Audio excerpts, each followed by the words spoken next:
দেখতে শুনতে আমি নাইস ফাইন আছি, কিন্তু একেবারে এত ভালো তা তো জানতাম না। তুমি এমন ভাবে বলছো যেন মনে হচ্ছে আজই আমাকে বাড়ি থেকে চলে যাবে। আমি কখনোই কোনো রাজনৈতিক কথাবার্তা আমি বলি না, আমি খুবই অযান্ত্রিক মানুষ। আমি এগুলো আসলে দেশের একসময়ের জনপ্রিয় অভিনেত্রী রিচি সোলাইমান টেলিভিশন নাটকে বহু বছর ধরে অভিনয় করলেও কখনোই তাকে বড় পর্দায় দেখা যায়নি। অবশেষে সেই খরা কাটছে। জীবনে প্রথমবারের মতো সিনেমায় অভিনয় করতে যাচ্ছেন রিচি। বিষয়টি নিশ্চিত করেছেন অভিনেত্রী নিজেই।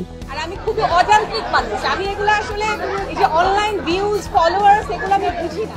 সম্প্রতি একটি কফি শপ উদ্বোধনী অনুষ্ঠানে উপস্থিত হন রিচি। সেখানে সাংবাদিকদেরকে জানান শীঘ্রই একটি নতুন সিনেমার শুটিং শুরু করতে যাচ্ছেন। তিনি বলেন, খুব শীঘ্রই একটা চলচ্চিত্রে কাজ শুরু করছি। সাজগোজ প্রযোজনা প্রতিষ্ঠান এটি নির্মাণ করেছে। পরিচালনায় থাকছেন রাজীব সালেহিন। আরো কিছু প্রস্তাব রয়েছে, তবে শুটিং শুরু হওয়া না পর্যন্ত সেগুলো নিয়ে বিস্তারিত বলতে চায় না। সিনেমার পরিচালক রাজীব সালেহিন জানিয়েছেন, এই মাসের শেষ দিকে চলচ্চিত্রটির আনুষ্ঠানিক ঘোষণা দেওয়া হবে। তখনই জানা যাবে সিনেমার নাম ও অন্যান্য অভিনয় শিল্পীদের পরিচয়।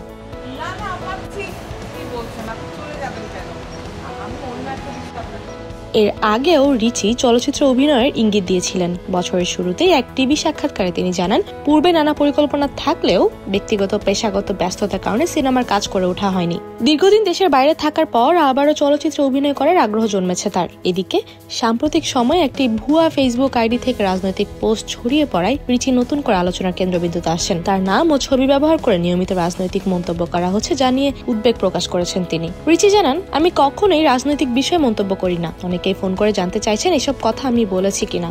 আইডিটি ভুয়া, এটা সবাইকে জানাতে বাধ্য হয়েছি।